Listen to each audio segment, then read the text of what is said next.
E aí pessoal do curso de Engenharia, bem-vindos a mais um exercício sobre o fluxo de cisalhamento, e nesse vídeo a gente vai resolver o exercício 7.53, que tem uma coisinha diferente ali quando for usar a função de singularidade.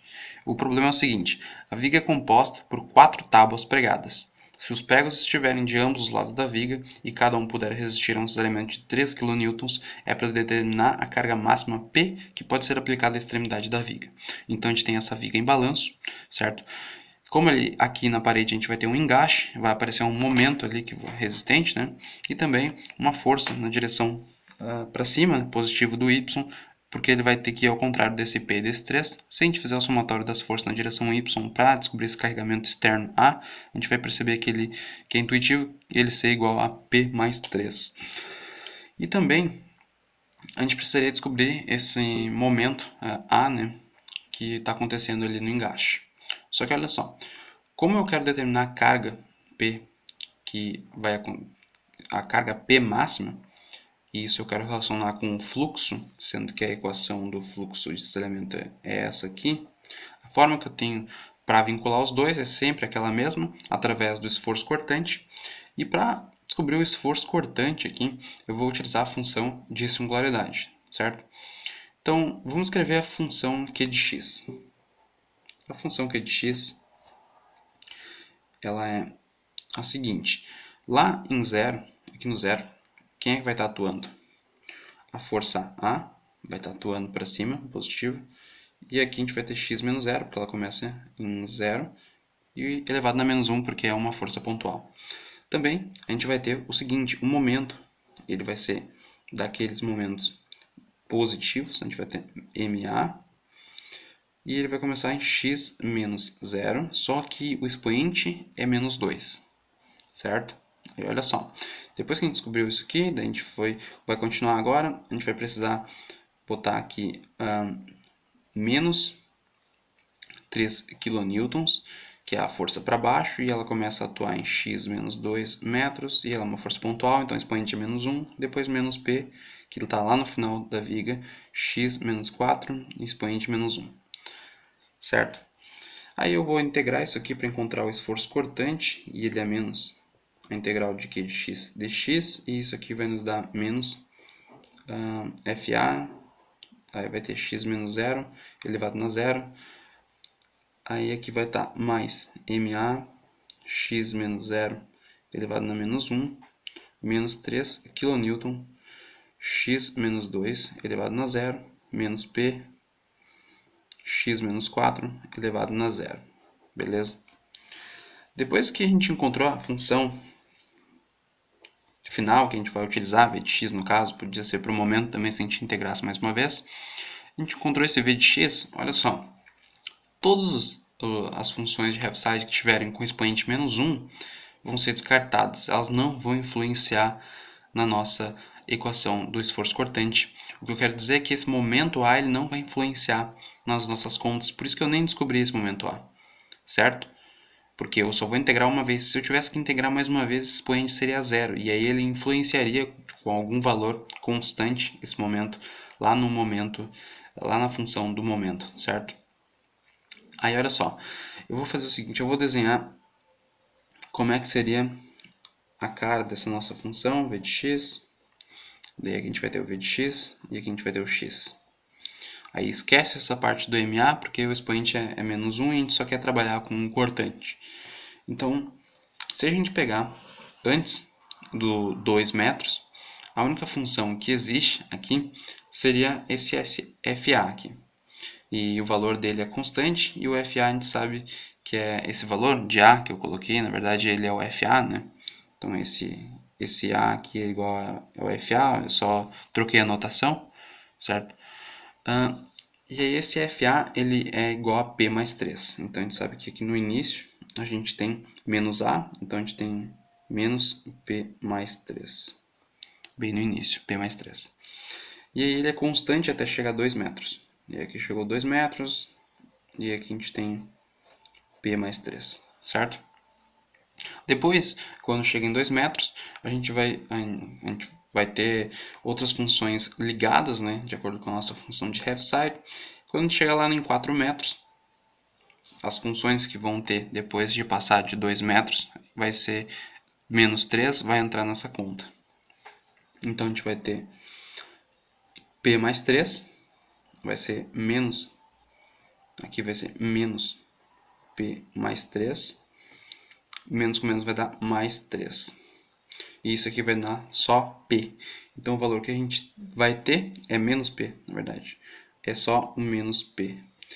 Até chegar a 4 metros. Olha só. Até chegar a 4 metros, a gente vai ter só menos P.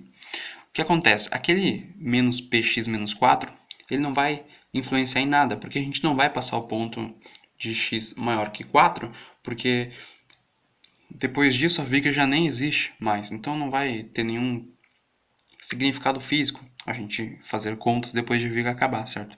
Então o esforço cortante vai ter essa cara aqui dentro da viga. Então a gente viu que o maior V de x que a gente encontrou é igual a P mais 3, menos P mais 3, certo? Eu vou pegar o módulo dele aqui, então a gente vai ter só o V igual a P mais 3. Esse é o maior cortante que a gente vai ter, certo?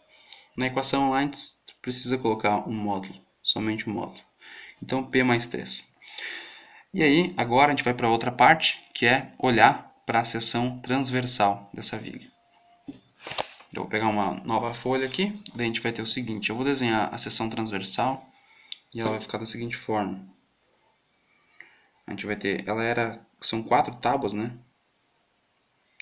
Eram 4 tábuas, então elas vão ser dessa forma aqui.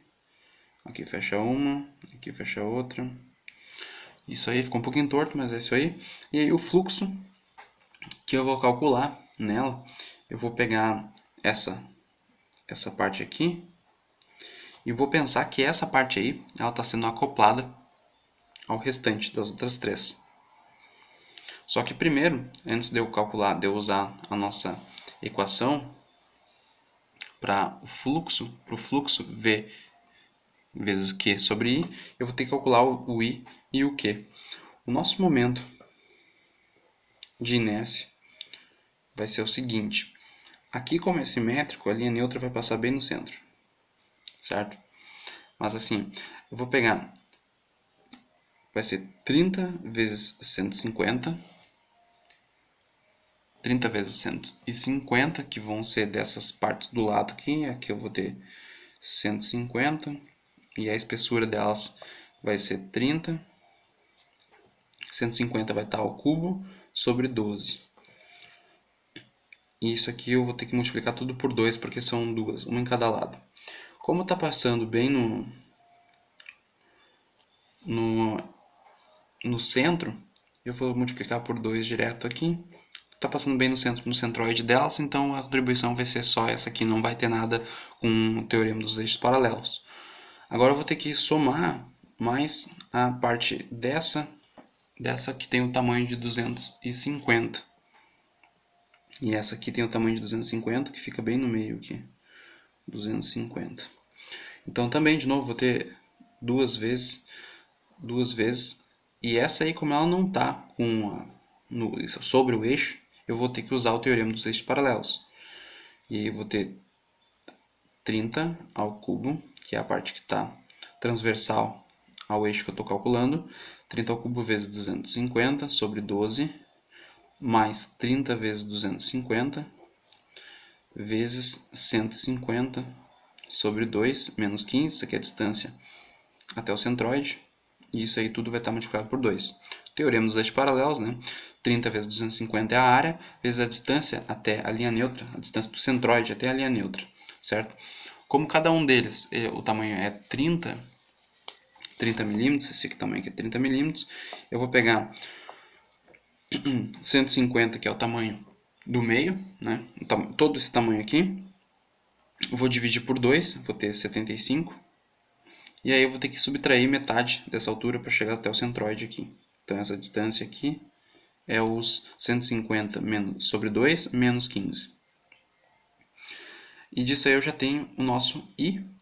Se eu calcular esse I, eu vou encontrar 7,20 vezes 10 na menos 5 metro na 4. Aqui já passando para metro. Como a linha neutra passa bem no eixo de simetria, eu poderia utilizar o seguinte, eu posso pensar nisso aqui como uma chapa toda e calcular o momento de inércia dela toda e também tirar a contribuição do momento de inércia dessa parte do meio, né? Então, fazendo isso aí, depois a gente vai ter o momento estático de área que vai ser 30 vezes 250, só daquela parte daquela contribuição ali, que vai ser 150 sobre 2, menos 15, e isso aí vai dar 4,50 vezes 10 na menos 4 metro ao cubo. Beleza? Então é só colocar na nossa equação de Q e vai ser VQ sobre I. E disso aí a gente vai tirar as equações que vão ser para a gente encontrar o fluxo. Depois o peso, P, que a gente vai ter que botar ali na equação. Então esse P ele vai ser o seguinte. A equação que a gente vai tirar é Q vai ser igual a P mais 3 vezes o nosso Q sobre I. Isso aqui vai ser 2FP sobre S. É duas vezes a força, porque são dois espaços que vão estar sendo divididos. O fluxo vai ser dividido em dois. E daí a gente só isolar o nosso S, e só isolar o nosso P, na verdade. A gente isola nessa equação o nosso P. E a gente vai encontrar um P igual a 6,60 kN. Então é isso aí. Muito obrigado por ter assistido até o final. O restante da resolução passo a passo vai estar aqui embaixo. E até mais.